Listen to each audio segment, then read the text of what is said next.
India भव्य किलों और महलों का देश है। यहाँ की ऐतिहासिक धरोहरें सदियों पुरानी कहानियों को जीवंत करती हैं। बहुत सारे रात को जगमगाते हैं। इनकी रोशनी में नहाई हुई इमारतें एक अद्भुत दृश्य प्रस्तुत करती हैं। दिल्ली का लाल किला शाम के आकाश में चमकता है। इसकी रोशनी में इसकी भव्यता और भी निखर जाती है। कोलकाता का विक्टोरिया मेमोरियल लाइट से झिलमिलाता है। इसकी रोशनी में इसकी सुंदरता और भी बढ़ जाती है। ये जगमगाते हुए स्मारक देखने लायक होते हैं। इनकी रोशनी में इनकी ऐतिहासिकता और भी जीवंत हो जाती है।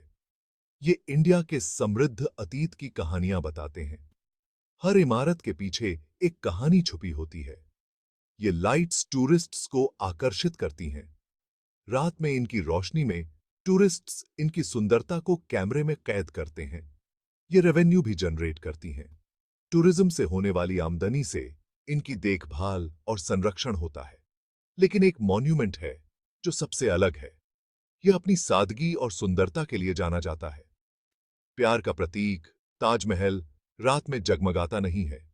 यह चांदनी रात में अपनी प्राकृतिक सुंदरता से सबको मोहित करता है। ताजमहल सफेद संगमरमर की एक उत्कृष्ट कृति है। यह एक ऐसा स्मारक है जो अपनी भव्यता और सुंदरता के लिए विश्व प्रसिद्ध है। यह आगरा, इंडिया में स्थित है। यमुना नदी के किनारे बसा यह स्मारक मुगल वास्तुकला का एक अद्वितीय उदाहरण है।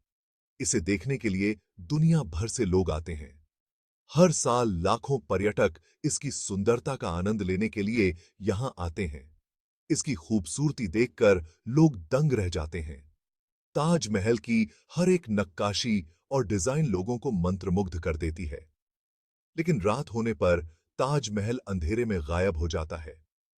ऐसा क्यों है? यह सवाल कई लोगों के मन में उठता है।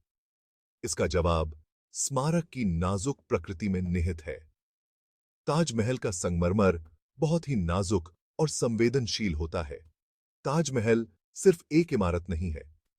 यह एक प्रेम की निशानी है जिसे शाहजहां ने अपनी पत्नी मुमताज महल की याद में बनवाया था।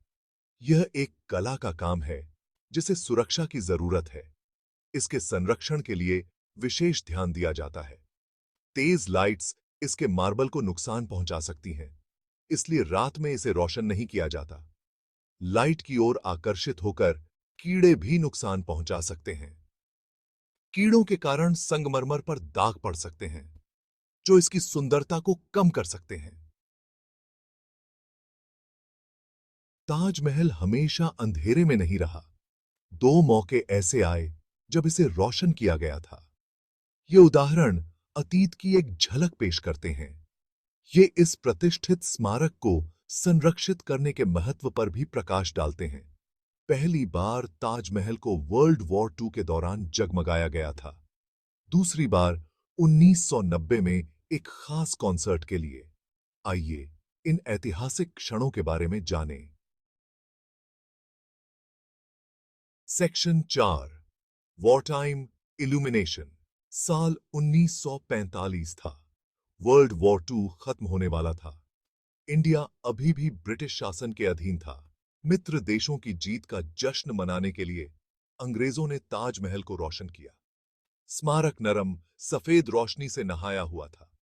यह एक अंधेरे समय में आशा का प्रतीक था। रोशनी एक अस्थायी उपाय था। इससे ताजमहल को कोई स्थायी नुकसान नहीं पहुंचा।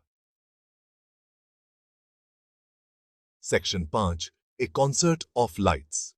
1997 में ताजमहल एक बार फिर से जगमगा उठा। इस बार यह प्रसिद्ध संगीतकार यानी कि एक कॉन्सर्ट के लिए था। यह कॉन्सर्ट स्मारक के पास हुआ था। सफेद संगमरमर पर रंगीन रोशनियां नाच रही थीं। यह कार्यक्रम एक दृश्य तमाशा था। इसे विश्व स्तर पर टेलीविजन पर दिखाया गया था, जिसमें दुनिया को ताजमहल की सुंदरता दिखाई गई थी। हालांकि इस घटना के अनपेक्षित परिणाम हुए। Section 6 the unseen consequences. Concert की रोशनी के बाद की सुबह एक परेशान करने वाला नजारा आगंतुकों का स्वागत कर रहा था। हजारों मरे हुए कीड़े ताजमहल परिसर में बिखरे पड़े थे। वे रोशनी से आकर्षित हुए थे। इन कीड़ों ने स्मारक के लिए खतरा पैदा कर दिया था। वे संगमरमर को दागदार कर सकते थे और लंबे समय तक नुकसान पहुंचा सकते थे। भारतीय पुरातत्व सर्वेक्षण या एएसआई ने इस पर ध्यान दिया। उन्होंने एक जांच की। सेक्शन 7 प्रोटेक्टिंग ए लिगेसी।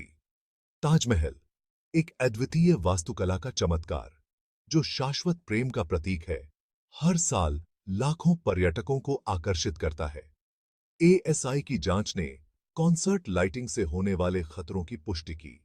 उन्होंने पाया कि ये लाइटें न केवल कीड़ों को आकर्षित करती हैं, बल्कि ताजमहल की संरचना को भी नुकसान पहुंचा सकती हैं। उन्होंने पाया कि रोशनी से आकर्षित होकर कीड़े ताजमहल की सतह पर मलमूत्र त्याग चुके थे। ये कीड़े संगमरमर की सतह पर गंदगी छोड़ते हैं, जिससे उसकी सुंदरता और संरचना को खतरा होता है। इससे संगमरमर का रंग फीका पड़ सकता है और कटाव हो सकता है। यह कटाव ताजमहल की दीवारों को कमजोर कर सकता है, जिससे उसकी दीर्घकालिक स्थिरता पर असर पड़ सकता है। एएसआई की रिपोर्ट के आधार पर सुप्रीम कोर्ट ऑफ इंडिया ने एक फैसला सुनाया। इस फैसले में ताजमहल के पास आर्टिफिशियल लाइटिंग पर प्रतिबंध लगा दिया गया। ताजमहल के पास आर्टिफिशियल लाइटिंग वाली किसी भी घटना की अनुमति नहीं थी। यह निर्णय ताजमहल की सुरक्षा और संरक्षण के लिए लिया गया था। इस फैसले का उद्देश्य आने वाली पीढ़ियों के लिए स्मारक की रक्षा करना था, ताकि वे भी इस अद्वितीय धरोहर का आनंद ले सकें और उसकी सुंदरता को सराह सकें। शाश्वत प्रेम का प्रतीक ताजमहल रात में अंधेरे में खड़ा है। यह अंधेरा उसकी सुरक्षा के लिए आवश्यक है, ताकि उसकी सुंदरता और संरचना को कोई नुकसान न पहुंचे। लेकिन यह वही अंधेरा है जो इसकी सुंदरता की रक्षा करता है। चांदनी रात में ताजमहल की छवि और भी मनमोहक हो जाती है, जो उसकी शांति और सौंदर्य को और बढ़ा देती है। यह एक रिमाइंडर है कि कुछ चीजों को वैसे ही रहने देना सबसे अच्छा होता है। ताजमहल की यह शांति और अंधेरा उसकी सुरक्षा और संरक्षण के लिए महत्वपूर्ण है, ताकि यह धरोहर आने वाली पीढ़ियों के लिए सुरक्षित रह सके।